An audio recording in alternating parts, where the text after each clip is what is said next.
हमारे दरमियान उलमा ग्रामी कदर तशरीफ़ फरमा हैं, अवाम नास के जज्बात एहसासात हैं और वो आपसे तकाजा करते हैं और आप उन्हें समझा रहे होते हैं कि जी ये कानूनी मामला है और सूरत हाल आप चूँकि एक मोतबर ख़तीब हैं उस इलाका के, क्या कहेंगे कि इस सूरत हाल में जी बिलाल साहब इस सिलसिला में इरशाद फरमाएंगे।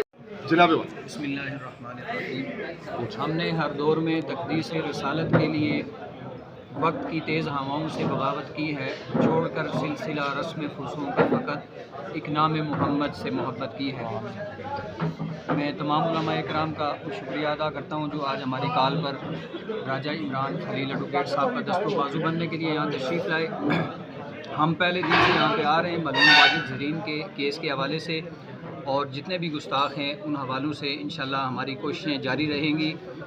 अवामुन्नास की हम रहनुमाई करते रहेंगे और जो वकला इस मैदान अमल में हैं इंशाल्लाह हम उनका दस्तो बाजू बनकर इनको कैफरे किरदार तक पहुँचाएँगे। मैं आखिर में तमाम लोगों का शुक्रिया अदा करता हूँ कि जो यहाँ पे तशरीफ़ लाएँ। आइंदा भी आपसे यही तवक्को है कि आप भरपूर शिरकत करेंगे।